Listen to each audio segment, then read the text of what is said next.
옆 사람을 인사하겠습니다. 세 부대를 준비합시다. 이렇게 인사하겠습니다. 세 부대를 준비합시다. 네, 세 부대를 준비합시다. 오늘은 말씀과 멀어지는 이유라는 제목으로 말씀을 나누려고 하는데요.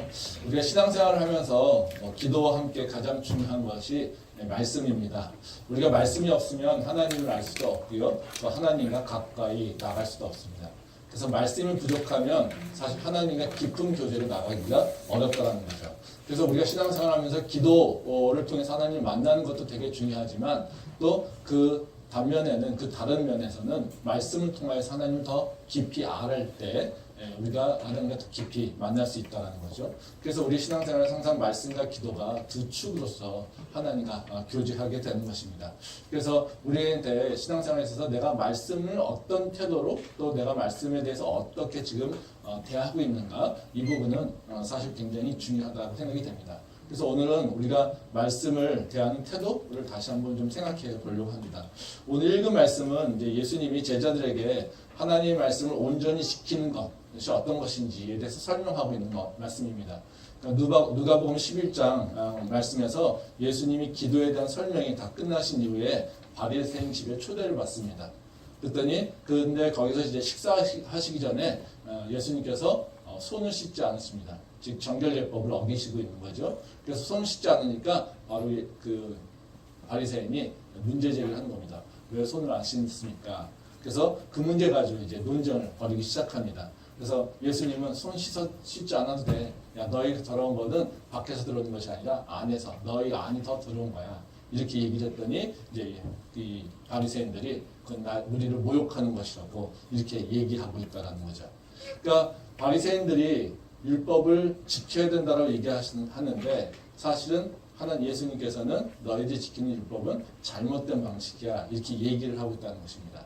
오히려 너희들은 진짜 말씀을 지키고 있는 것이 아니라 겉의 모양으로만 얘기하고 있어. 그러면서 예수님께서 바로 바리새인들의 외식의 모습에 대한 얘기를 하고 있다는 거죠.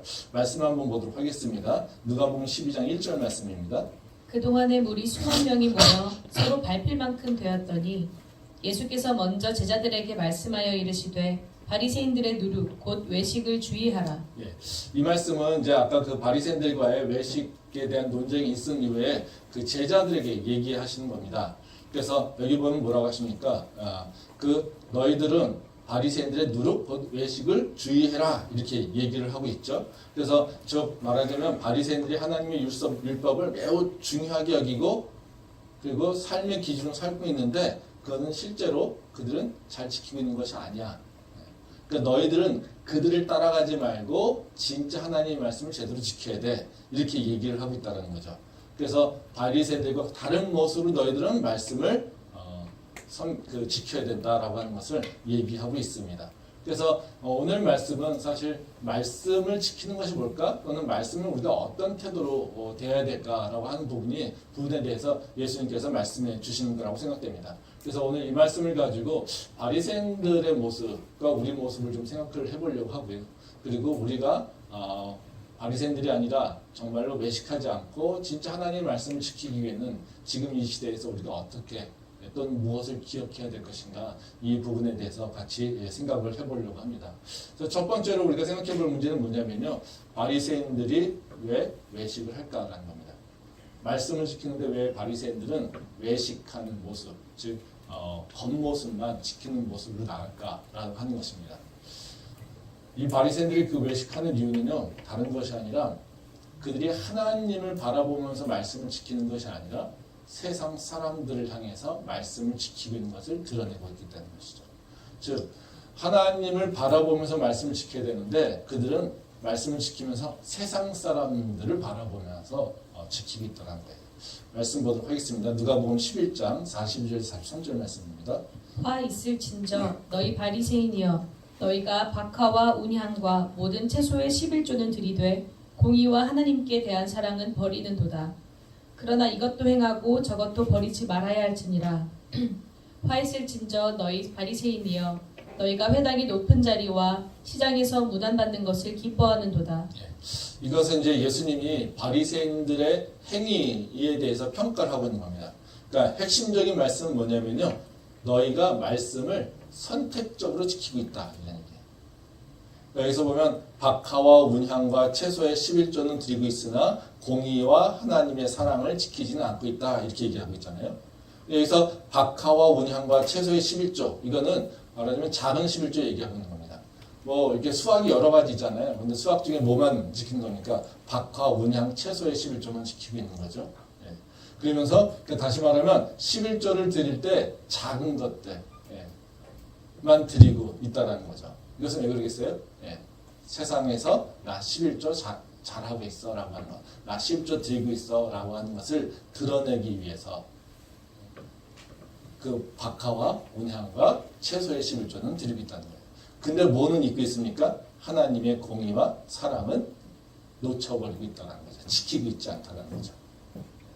그래서 이들은 지금 뭐를 바라보고 있는 거예요? 세상 사람들이 내가 11조 하고 있는지 안 하는지를 인식할 수 있도록 드리고 있는 거예요. 근데 진짜 세상 사람들이 보이지 못하는 하나님의 정의와 그리고 하나님의 사랑, 이런 것들은 무시하고 있다는 거죠. 하나님은 뭘 더 중요하게 여기시겠습니까? 당연히 하나님의 공의와 하나님의 사랑을 실천하고 있는 것인지 그거를 관심 가질 텐데, 이거는 세상 사람들한테 직접적으로 보이지 않죠. 그러니까 이것들은 관심 갖고 있지 않다라는 겁니다. 이들이 왜 이렇게 얘기할까요? 왜 이런 행동을 할까요? 또 얘기하고 있잖아요. 예수님은 바리새인들이 회당의 높은 자리와 시장에서 문안받는 것을 좋아한다, 이러면서 비판하고 있죠. 그래서 이들이 왜 율법을, 하나님 말씀 선택적으로 드립니까? 회당에서 높은 자리, 즉 세상 사람들이 나를 교회 공동체에서 믿음 좋아, 신앙 좋아 라고 하는 사람으로 인식하게 하려면 뭐예요? 그들 앞에서 11조를 드려야 되는 거죠. 또 시장에서 말하자면 시장에서 그 문안을 받는다 그러면 시장에서 내가 가면 인정받고 그리고 높은 사람으로 또는 존경받는 사람으로 대우를 받아야 된다는 겁니다. 이것도 다시 말하면 그 종교사회에서 얘기하는 바로 내가 신앙 좋아, 나는 말씀을 잘 지켜라고 하는 그 인식들을, 그 이미지를 만들어내기 위해서 외식하게 된다는 거죠. 지금 우리의 모습은 어떨까요? 우리는 말씀에 대해서 어떤 태도를 갖고 있을까요? 우리는 어찌 보면 외식이라고 하는 말에 이렇게 잘 맞지는 않는 것 같아요. 지금 시대에 외식하는 경우는 교회에서 아주 일부 극소수가 되지 않을까 생각이 되고요. 많은 사람들은 사실 외식이라고 하는 것보다는 말씀과 분리되어 있죠. 말씀과 멀어져 있죠. 오히려 말씀하고 말씀에 대해서 무관심하죠. 교회는 오지만 말씀에 관심이 없죠. 또 예배는 드리지만 말씀을 공부하는 것에는 관심이 없죠. 또 교회에서 설교는 중요하다고 생각하지만 절대로 그 설교를 기억하고 세상에서 지키려고 하지는 않죠. 다시 말하면 말씀과 분리된 삶을 살고 있다는 거죠. 그래서 그 바리새인들은요, 사실 외식의 모습이 굉장히 중요한 문제지만 사실 지금 시대의 말씀과 우리의 모습은요, 사실 외식의 모습보다는요, 말씀과 분리된 삶, 말씀에 무관심한 삶, 이것이 사실 문제라는 거죠. 근데 이 두 가지 문제가 서로 사실 다를 것 같지만요, 겉모습은 다르게 보이지만요, 사실 본질적인 문제는 똑같습니다. 그러니까 이 겉모습은 어때요? 외식하는 모습. 그리고 사실 우리 모습은요, 말씀을 행하는 척은 하지 않잖아요. 그렇죠? 외식이라고 하는 건 겉으로만 행하는 거잖아요. 근데 우리는 말씀을 행하는 척을 하지 않습니다. 지금 우리가 11조 안 드린다고 이렇게 죄책감 갖습니까? 가져야 되는데 그런 거 갖지 않아요. 그렇죠? 우리가 예배 한 번 안 드린다고 해서 우리가 죄책감 갖습니까? 창피합니까?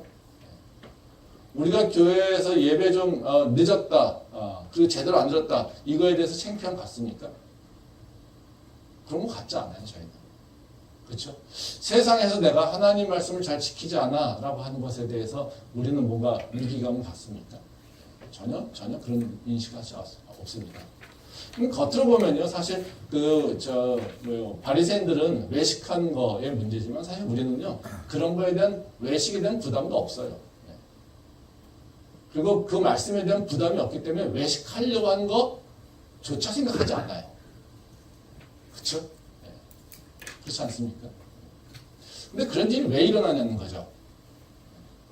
우리가 신앙생활을 하면서 하나님을 바라보지 않고 사람을 바라보고 있기 때문에 그렇습니다. 그러니까 바리새인들이 외식하는 이유는 뭡니까? 그들의 종교, 그 사회적 배경하고 똑같습니다. 그들은 종교 사회에서 살고 있어요. 하나님을 잘 섬기는 것이 좋은 미덕이에요. 그래서 이들은 세상 사람들한테 인정받으려면 어떻게 해요? 좋은 신앙인이어야 돼요. 좋은 신앙인의 이미지가 있어야지 그들은 그 지역 공동체에서 인정받을 수 있다는 거예요. 근데 우리는요, 크리스찬이야, 정말 제 예수쟁이야라고 하면 어떻게 해요? 세상에서 인정받습니까? 아니요. 오히려 질시받죠. 야, 쟤는 교회 나가. 아, 쟤는 교회 아니면은 말이 안 돼. 그렇죠? 쟤는 노래는 찬송밖에 몰라. 그렇죠? 네. 뭐 이렇게 되는 거예요. 절대로 우리는 예수를 잘 믿고 하나님 말씀을 잘 지키며 살려고 하는 것 자체가 세상에서 도움이 하나도 안 돼. 그러니까 나는 하나님의 말씀을 다 품고 있고 난 하나님의 말씀 지키며 사는 사람이야. 이걸 세상에 나가서 얘기하면요. 바리새인 시대 때는요. 야, 너 정말 대단한 사람이다 이렇게 얘기하지만 우리는요. 근데 그게 나랑 무슨 상관이야. 아, 나 종교 얘기하는 거 싫어. 이게 반응이죠. 그렇죠? 그래서 우리가 대하는 태도는 뭡니까? 세상에서 크리스찬인 것을 나는 숨기죠. 적어도 숨기진 않아도 얘기는 안 하죠. 아, 또 이 세상에서 하나님 말씀 지킨다라고 하는 것 그 자체를 얘기하는 것 자체가 다른 사람들한테 부담이 되죠. 그러니까 우리는요, 세상에서는요, 말씀을 뒤로 숨겨놓고 생활하죠. 그러니까 우리는 뭘 보고 있는 거예요, 지금요? 세상 사람을 보고 내 신앙의 모습들을 결정하고 있는 거죠. 그러니까 우리가 하나님을 바라보면서 하나님이 내가 어디에 있든지 간에 내가 어떻게 행동하는지를 알고 있다라면 우리는 하나님 말씀에 대해서 그런 태도를 갖고 있지 않을 거예요. 근데 사실 우리는 믿음을 갖고 있다고 예배를 드리고 하나님의 자녀라고 얘기하고 있지만 사실 우리는 하나님이 나와 관련이 있다라고 하는 것을 언제만 드러냅니까? 일요일날 예배 드릴 때만 우리는 드러낸다는 거죠. 왜? 세상에서 그런 얘기하면 나는 별로 도움이 안 되니까. 그래서 우리는 더 관심 가는 게 뭡니까? 세상에서. 인간관계. 세상 사람들과 관계. 이거에 더 중요한 가치를 두고 있지 하나님과 나하고의 관계에 대해서 세상에서 내가 어떤 모습을 가야 되는가 관심이 없다는 거예요. 즉 외식하는 걸 우리는 비난하고 있지만요. 사실요. 외식을 우리는 생각도 안 하고요. 우리는 외식하는 자만큼 말씀을 중요하게 여기지도 않고 있어요. 뭐 이것이 문제라고 생각하는 것은 아니고요. 근데 더 중요한 문제는 뭐냐면요. 외식하는 자들을 비난하는 바로 그 이유, 그들의 문제를 우리에서 똑같이 갖고 있다는 거죠. 즉 사람을 보면서 신앙생활을 하고 있지 하나님을 보면서 신앙생활을 하고 있지 않다는 겁니다. 이게 우리가 갖고 있는 어찌 보면 가장 큰 문제일 수 있다는 거죠. 그러면 우리가 한번 생각해 볼 필요가 있어요. 진짜 세상에서 하나님 말씀을 따라 사는 것이 우리 삶하고 관련이 없을까? 내 사업하는 거, 내가 지금 친구들과 관계 맺는 거, 내 미래 비전을 이루는 거, 이런 것들이 세상에서 하나님의 말씀을 지키며 사는 것과 관련이 없을까요? 상관이 없다면 사실 어쩌면 안 해도 될 수 있겠죠. 근데요, 우리가 생각하기에는 하나님 말씀을 세상에서 지키는 것이 내 삶하고 별로 관련이 없는 것 같지만 그렇지 않습니다. 세상에서의 나의 삶, 이것도 하나님과 관계가 온전해지고 다시 말하면 말씀이 내 삶에서 이루어지게 되면 내 삶이 세상에서의 삶도 바뀌게 된다는 거예요. 그게 예수님의 가르침입니다. 말씀 한번 보도록 하겠습니다. 누가복음 12장 4절부터 5절 말씀입니다.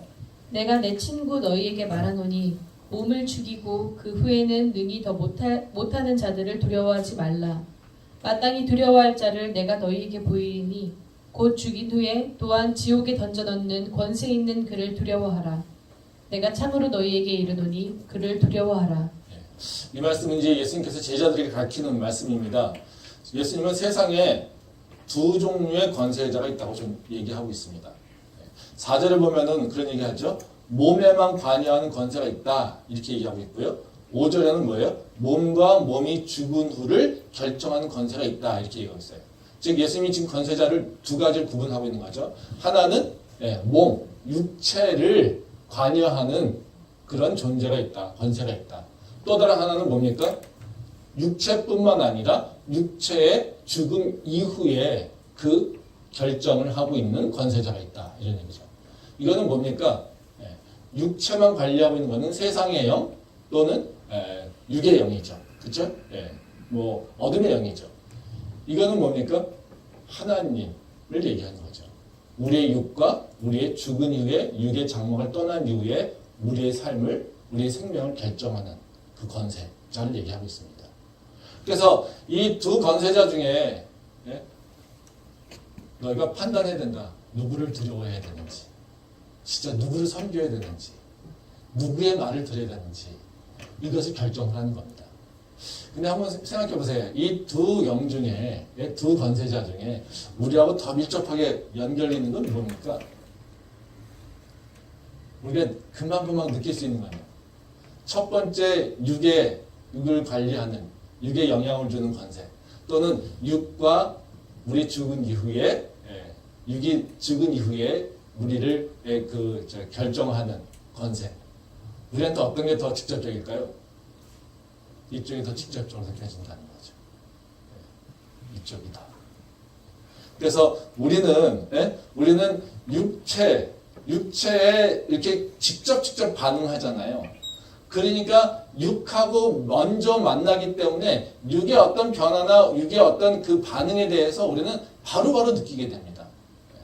그러니까 영이라고 하면 우리는 어때요? 이 육을 통과해서 우리가 느끼잖아요. 한번 들어가서 생각하고 뭔가 이걸 통해서 우리가 느끼게 된다는 거죠.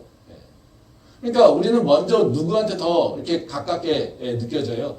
육체를 다스리는 권세자. 그렇죠? 육체를 아니라 육체만 다스리는 권세자. 육에 영향을 주는 권세자들에 더 직접적으로 영향을 준다는 거죠. 이게 아까 말씀드린 왜 그렇습니까? 그러니까 우리가 세상과 밀접하면 우리 육이잖아요. 그렇죠? 세상 사람들에게 더 중요한 건 뭐예요? 사람들이 나를 어떻게 평가하는지. 그게 우리한테 더 많이 직접적으로 영향을 주지 하나님 나를 어떻게 생각할까? 이거에 대해서 우리가 한번 생각하면 삽니까? 그렇지 않죠.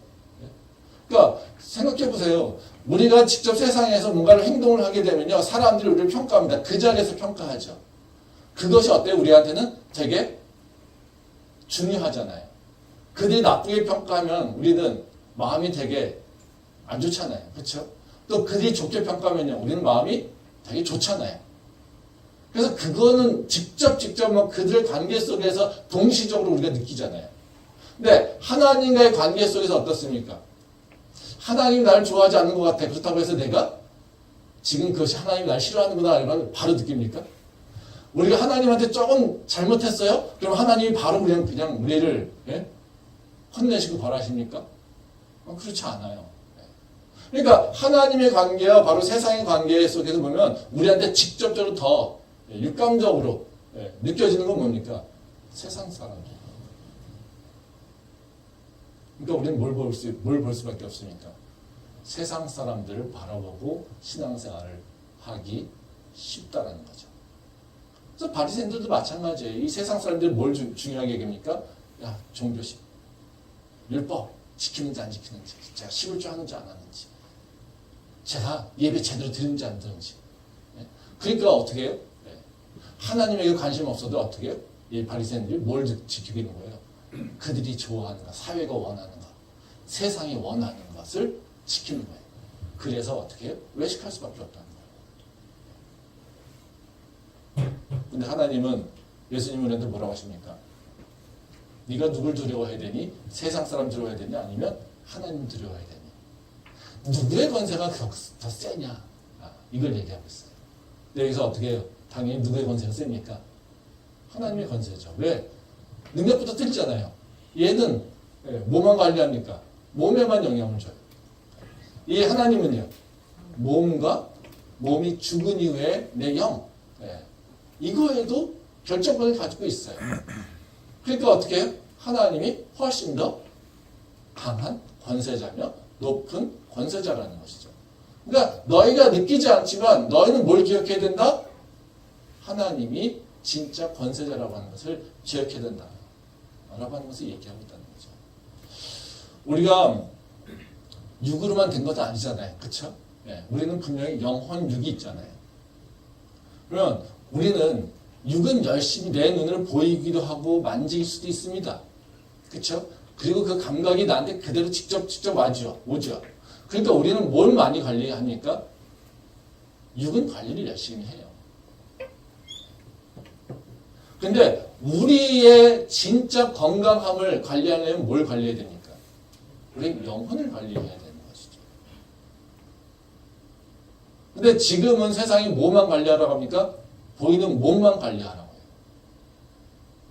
뭐요? 진짜 우리를 결정하는 영혼의 관리에 대해서는 얘기하고 있지 않아요. 그러니까 우리는 계속해서 몸에만 초점이 맞춰져 있다는 거죠.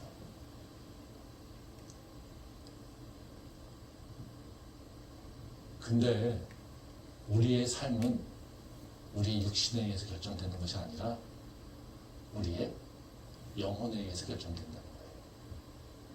그래서 우리는요, 이 영혼에 관리하고 영혼을 지배하는 하나님을 기억하며 살아야 된다는 것입니다. 말씀 한번 더 보도록 하겠습니다. 누가복음 12장 6절부터 7절 말씀입니다. 참새 5마리가 두 아사리온에 팔리는 것이 아니냐. 그러나 하나님 앞에는 그 하나도 잊어버리시는 바 되지 아니하는도다. 너희에게는 심지어 머리털까지도 다 세신 바 되었나니 두려워하지 말라. 너희는 많은 참새보다 더 귀하니라. 한 절 더 보겠습니다. 11절과 12절 말씀 보겠습니다. 사람이 너희를 회당이나 위정자나 권세 있는 자 앞에 끌고 가거든 어떻게 무엇으로 대답하며 무엇으로 말할까 염려하지 말라. 마땅히 할 말을 성령이 곧 그때에 너희에게 가르치시리라 하시니라. 이 말씀은 이제 하나님께서 우리에게 어떻게 대우하시는지, 우리의 삶의 모습에 대해서 어떻게 대우하시는지 얘기하고 있어요. 즉 다시 말하면 우리가 세상에서 보면 어떻습니까? 우리는 하나님이 보이지 않아요. 그래서 하나님이 나를 알고 있을까? 나를 기억할까? 나를 보호하실까? 내 부족함이나 내 필요한 것을 내가 하나님께서 아시고 공급해 주실까? 내가 세상에서 하나님 믿는다고 했을 때 내가 세상 사람들한테 비난받고 내가 세상에 질시받고 내가 세상 사람들한테 탄압받을 때 하나님은 나에 대해서 하실 수 있는 게 있을까? 라고 하는 의심이 들죠. 왜요? 내 눈에 보이는 건 뭡니까? 누가 더 힘이 셉니까? 세상의 사람들이 더 힘이 세다는 거예요. 그러니까 하나님보다 어떻게 세상한테 더 복종하게 된다는 거죠. 근데 하나님은 그런 자들에게 뭐라고 얘기하십니까? 너희가 내가 보이지 않는다고 해서 내가 없는 줄 아니? 라는 거예요. 나는 너희한테 관심이 많아. 이겁니다. 참새 한 마리가 얼마에 팔려나가는지를 내가 관심 갖고 있어. 근데 그 참새가 너희들보다 귀하니? 절대 그렇지 않잖아. 너희는 그 참새보다도 훨씬 더 귀해. 근데 참새 한 마리가 얼마에 팔려나간지를 다 알고 있고 그거를 보고 있는 하나님께서 너는 관심 두지 않겠냐? 관심 두고 있어 라는 겁니다. 그러니까 너가 어떤 모습인지 어떤 상황인지 너는 내가 관심 없다고 생각하고 있지만 나는 관심 있어. 이것을 지금 얘기하고 있는 거예요. 그러니까 내가 너한테 관심 있는 걸 기억해 이겁니다. 너의 삶을 주관하는 건 바로 나야. 이것을 기억해 라고 얘기한다는 거죠. 그래 너희 세상에서 너가 나 잘 믿는다고 내 정의를 구한다고 했을 때 너가 탄압받을 수 있어. 내 핍박받을 수 있어. 그래 기억해. 알고 있어. 근데 그런 것도 걱정하지 마. 너희가 회당에 끌려가가지고 너네가 비난당할 때 걱정할 필요 없어. 내가 성령을 너한테 보내주셔서 너네가 어떻게 방어해야 될지를 내가 너를 인도할 거야. 너가 세상에서 너가 비난받을 때 걱정하지 마. 네가 그 비난에 대해서 어떻게 대응할 것인지 내가 너를 성령을 통해서 알려줄 거야. 뭡니까? 하나님이 우리 눈엔 보이지 않지만 하나님은 철저하게 나한테 관심이 있고 너를 보호하겠다고 약속하시는 게 바로 이 말씀이라는 것이죠. 그래서 우리는 하나님이 눈에 보이지 않아서 하나님 말씀을 놓쳐버리고 오히려 내 육체에 직접 영향을 주는 세상에, 눈에 보이는 그 세상의 권력에 무릎 꿇을 때가 참 많지만 실제로 우리 삶을 주관하는 것은 바로 세상이 아니라 하나님이라고 하는 것을 기억해야 된다는 것입니다. 그래서 그것이 바로 우리가 진짜 믿음으로 나갈 수 있는 그 첫 번째 단초라는 것이죠. 우리 교회가 개척될 때 사실 장로님도 계시지만 되게 고초를 많이 당하셨습니다. 학교에서 교회가 세워진다니까 찬성하겠습니까? 그렇지 않죠. 뭐 반대도 많았고요. 예. 왜 굳이 학교에서 세상에도 교회가 많은데 뭐 이런 비난도 많고요. 쟤네들 뭘 학교에다 교회를 세우려고 하냐 이런 거 비난받지 않았겠습니까? 어찌 보면 우리 장로님께서 그 화살 다 맞았죠. 예, 보직하고 계셨으니까.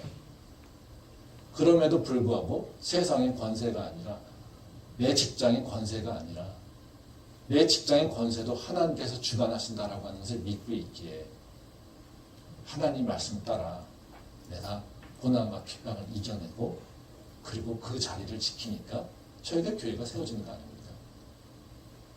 하나님의 말씀이 이루어지는 것은요, 그냥 내가 세상 사람과 타협함으로 이룰 수 있는 것이 아니고요, 하나님 말씀을 지켜감으로써 그 하나님이 진짜 주관자라고 하는 믿음이 있을 때 세상의 그 도전을 이겨낼 수 있다는 것입니다. 바로 우리 교회는 바로 그런 믿음에서 세워진 거고요. 우리가 그런 믿음을 계속해서 다음 세대까지 이어가는 것이 우리 교회의 사명이라고 저는 믿습니다. 그런 믿음이 우리 안에 있기를 소망합니다. 그럼 마지막으로요. 우리가 그런 생각이 들지 않습니까? 어떻게 하면 우리가 세상에서 하나님 말씀을 지키고 살 수 있을까? 뭐 어쨌든 뭔가 해야 되지 않겠습니까? 어떻게 하면 하나님 말씀을 지키며 살 수 있을까라는 거죠. 이거는 참 쉽지 않은 것인데요. 그렇지만 아주 원칙적으로 얘기한다면 그겁니다. 우리의 신앙의 관점이 좀 바뀌어야 된다는 거예요. 그러니까 우리는 세상에 사는 문제, 즉 먹고 사는 문제를 해결하기 위해서 하나님 말씀을 사용하려고 합니다. 근데요, 그것이 아니라 좀 반대가 돼야 돼요. 하나님 말씀을 이루기 위해서 내 먹고 사는 문제를 포기해야 돼요. 아니면 그것을 하나님 말씀을 맡겨놔야 돼요. 좀 다르죠? 이제 좀 중심이 바뀌는 겁니다. 내가 먹고 사는 문제를 해결하기 위해서 하나님을 끌어들이는데 이것이 일반적인 신앙인데 하나님께서 원하는 건 뭐냐면요. 하나님 나라에 거하는 것, 이것에 목적을 두고 내 먹고 사는 문제를 엿다가 붙이면 된다는 거죠. 하나님 나라에. 그래서 즉 중심이 바뀌어야 돼요. 중심이. 말씀 한번 보도록 하겠습니다. 누가복음 12장 13절과 14절 말씀입니다. 우리 중에 한 사람이 이르되 선생님 내 형을 명하여 유산을 나와 나누게 하소서 하니 이르시되 이 사람아 누가 나를 너희의 재판장이나 물건 나누는 자로 세웠느냐 하시고. 이 말씀은 지금 조금 이게 좀 생뚱맞은 그런 좀 상황입니다. 그러니까 예수님이 율법에 대해서 가르치고 나서 그것을 듣고 있는 한 유대인이 와가지고요 예수님한테 부탁해요. 아 선생님, 내가 지금 형제들하고 유산 때문에 분쟁이 있어요. 그러니까 내 형한테 좀 얘기해서 판단 좀 해주세요. 지금 외식하지 마 이러고 얘기하고 있는데 지금 뭐라고 합니까? 와가지고 나 지금 유산 때문에 분쟁이 있어요. 그 말씀 가지고 그 내 유산의 문제를 해결해 주세요. 이게 좀 생뚱맞고 좀 어색하죠. 왜 갑자기 이런 얘기가 나올까라는 거죠. 이게 사실 우리의 신앙의 모습을 잘 드러내고 있는 것이죠.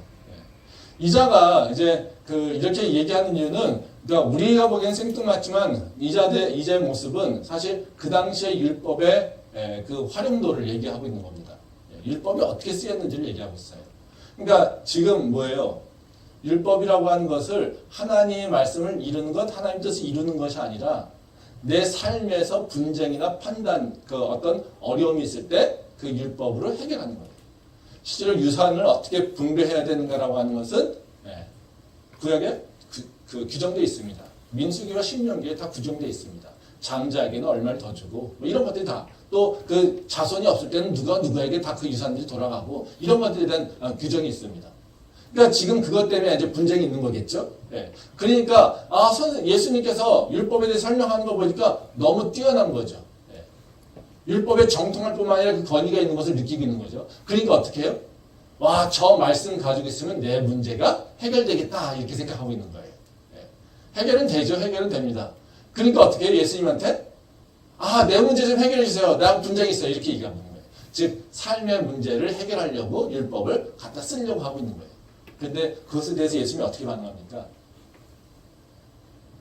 그래, 이 말씀 가지고 가서 얘기해. 이렇게 얘기하면 정말 이렇게 신통방통한 아주 효용한 처방을 받은 걸 생각하지 않겠습니까? 근데 예수님 그렇게 반응하지 않는다는 거예요. 뭐라고 반응하십니까? 야, 너는 나를 누구라고 생각하느냐? 너 무슨 내가 심판자인 줄 알아? 내가 재물 나누는 사람? 그럼 중재자인 줄 알아? 너는 나를 그런 존재로 보고 있구나. 그러면서 굉장히 질책하신다는 거예요. 이게 다시 말하면 뭐예요? 하나님 말씀은 그렇게 쓰는 게 아니야 이겁니다. 하나님 말씀은 걷다 갔다 되는 게 아니야. 하나님 말씀은 네 물질 부족해서 네 재물 부족해가지고 그냥 그 문제 해결하려고 어떤 방법 수단으로 사용하는 게 아니야. 이것을 얘기하고 있다는 거예요. 이런 생각 아닙니까? 우리가 삶에 문제가 막 있을 때 우리는 뭘 찾습니까? 이런 거 규정 갖다 대면 이렇게 되는 거예요.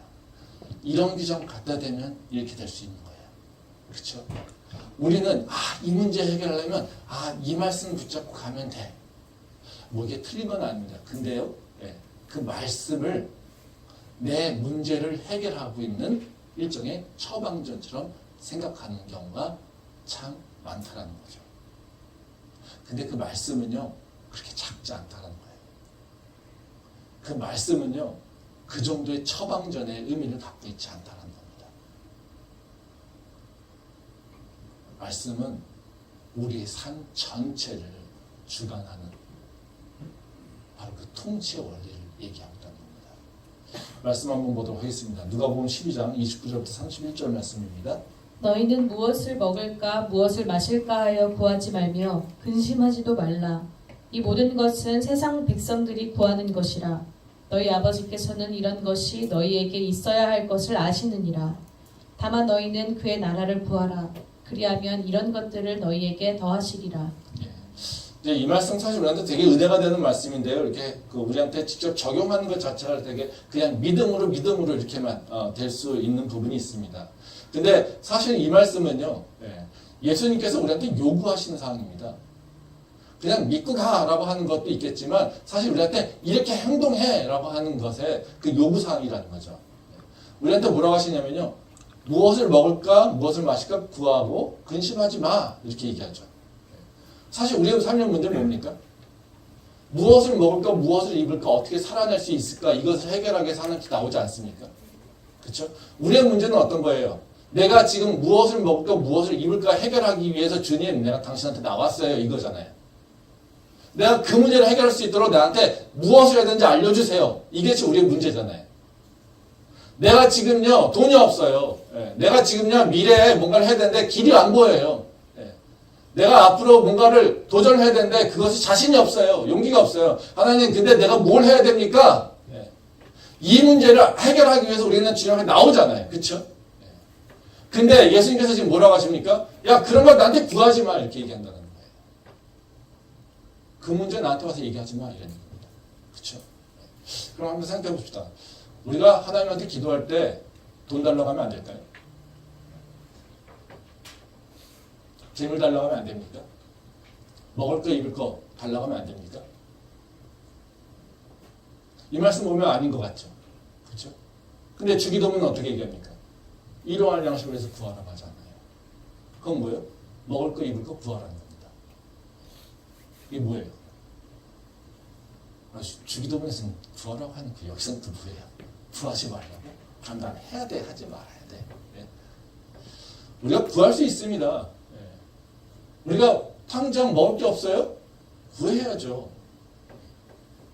당장 내일 먹을 게 없어요? 다시 하나님한테 구해야죠. 그게 당연한 거예요. 내가 아빠 아버지를 하나님 내가 아빠 아버지라고 내가 인정하고 있는데 아버지가 나한테 해야 될 일이 뭡니까? 당연히 먹을 거 주셔야 되는 거 아니에요? 또 자녀가요. 배고프면요. 구해야 되는 거 아니에요? 달라고 해야 되는 게 정상인 거죠. 아, 난 고고하니까 난 고고한 믿음을 갖고 있으니까 난 절대 돈 달라고 하지 않을 거야. 이게 더 웃긴 거지. 그게 외식하는 거예요. 내가 아프고 힘든 거 그대로 다 주님 앞에 솔직하게 내어놓는 게 필요해요. 그러니까 내가 돈이 없어요? 구하면 돼요. 내가 먹을 거 없고 내가 내일이 걱정돼요? 그 문제를 구하면 돼요. 하나님께서 그걸 구하라고 하십니다. 그게 우리에게 좋으신 아빠 아버지의 모습이에요. 근데 여기서 왜 이런 얘기를 하실까요? 너는 나를 그 문제를 해결하니까 거야. 그러니까 너의 문제는 그 문제가 아니야 이런 겁니다. 너희가 먹고 마시는 거 그게 너 문제는 아니야. 그 문제는 누구 거냐면 내 문제야라는 겁니다. 오히려 너의 문제는 뭐냐면 하나님 나라, 내 나라를 네 안에 거하게 하는 거야. 다시 말하면 무슨 얘기냐면요. 우리는 맨날 먹고 마시는 거 어떻게 해결할까? 어떻게 하면 하나님 나라, 하나님의 그 힘을 빌려서 이거를 할까? 이것에 대한 고민을 막 하고 있어요. 근데 하나님은요. 야, 그 문제 얘기하지 마. 그 문제 걱정하지 마. 그 문제는 네 문제가 아니라 내 문제야. 그건 내가 해결해야 될 문제지 네가 해결해야 될 문제가 아니야. 네가 해결해야 될 문제는 뭐냐면 내 나라에 거하는 거야. 내 백성으로 사는 거야. 내 자녀로 사는 거야. 그래서 뭐라고 합니까? 거기 보면 너희들은 그의 나라와 그의 일을 구해. 왜? 너희가 구할 것은 돈 문제가 아니라 하나님 나라야. 왜요? 하나님 나라가 네 안에 거하게 되면 네가 하나님 안에 온전히 있게 되면 그 문제는 너가 지금 고민하고 있는 먹고 사는 문제는 자연히 해결돼. 한번 생각해 보세요. 가정에 아버지가 제대로 돈을 벌어오지 않아가지고요. 애가 굶어 죽었어요. 그럼 누가 비난받습니까? 애가요? 아버지가요? 아버지가 비난받죠. 어린아이가 힘이 없어가지고요. 돈을 벌지 못해가지고요. 굶어 죽었습니다. 그럼 사회가 비난받죠. 그렇지 않습니까? 요새 경제적으로 어려워서 가족이 다 자살하는 그런 게 뉴스가 나오지 않습니까? 그때마다 누가 비난받습니까? 국가가 그들을 보호하지 못했다고 비난받지 않습니까? 똑같습니다. 하나님 나라의 백성이 굶어 죽었습니다. 누가 비난받아야 됩니까? 하나님이 아니면 백성이요. 하나님이죠. 하나님의 자녀라고 하는데 그 자녀가 세상에서 맞고 와가지고 죽었습니다. 누가 비난받습니까? 하나님 나라의 주관자가 비난받는 거 아닙니까? 왜 지금 나라가 우리는 얼마 전에도 수단에서 백성들이 있다고 대한민국 국민이 있다고 모든 군사력을 동원해가지고 그들을 몇십 명을 구조하지 않습니까? 왜 국가가 그렇게 많은 돈을 내야 됩니까? 나라의 주관자니까. 그렇죠? 우리한테 문제는 뭡니까? 내 앞에 있는 무엇을 먹을까 무엇을 입을까를 해결하기 위해서 우리는 말씀을 어떻게 하면 할까 이러고 살고 있는데요. 하나님은요. 너희 문제는 그것이 아니라 내 안에 거하는 거야. 내 안에 거하면 이 문제는 해결돼요. 지금 우선순위가 바뀌었다는 거예요. 너는 내 문제에 가지고 네가 왜 고민하니? 네 문제는 먹고 사는 문제가 아니라 내 안에 거하는 거야. 이것에 대해서 지금 얘기합니다. 그럼 먹고 사는 문제가 있는데 어떻게 해결됩니까? 그 문제를 주님한테 들고만 나오면 돼요. 그 문제를 통해서 하나님께서 역사하실 것을 기대하고 있으면 돼요. 왜요? 그 문제는 하나님의 문제니까요. 근데 우리는 이제 말씀을 지금 계속해서 얘기하는 것처럼 내 삶의 문제, 그 작은 것을 해결하기 위해서 말씀을 갖다 쓴다는 거죠.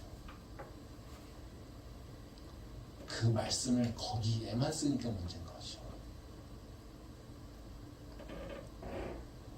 우리가 좀 큰 시야를 좀 가질 필요가 있어요. 우리가 좀 더 폭이 넓은 시야를 좀 가질 필요가 있어요. 하나님의 나라가 우리 안에 임하게 되면 우리는 아무런 걱정이 없습니다. 하나님 나라가 우리 안에 임하게 되면 나의 삶은요, 하나님께서 책임지십니다. 그것이 하나님께서 이렇게 원하시는 거예요. 그럼 하나님의 나라는 어떻게 됩니까? 내가 주의 말씀을 지켜 행하려고 하면 내게 임하신다는 거예요. 그럼 내 삶의 모든 문제를 앞에 놓고 우리가 고민하는 건 뭡니까? 어떻게 하면 돈을 벌까가 아니라요. 어떻게 하면 먹을 걸 해결할까가 아니라 어떻게 하면 이 어려운 상황, 지금 재물에 문제가 있는 상황, 미래의 그 방향성의 진로에 대해서 문제가 있는 상황, 이런 상황 가운데서도 주님, 내가 이런 어려움이 직면한 상황 가운데 내가 어떻게 하면 주님을 온전히 믿고 따라갈 수 있겠습니까? 내가 지금 하나님 내일 먹을 걸 걱정하고 있는 상황 가운데 나는 지금 어떻게 하면 이것에 휘둘리지 않고 하나님의 나라를 거할 수 있겠습니까? 이것이 바로 우리가 질문해야 될 문제라는 거죠. 그러면 자연스럽게 하나님은요, 우리를 보호하시고 우리를 지키시고 우리를 인도하시고 공급하신다는 겁니다. 그게 바로 우리가 지켜야 될 말씀이라는 거죠. 우리가 새로운 관점으로 주님을 다시 만나고 그 하나님의 나라가 우리 모든 성도들 가운데 거할 수 있기를 소망합니다. 기도하겠습니다.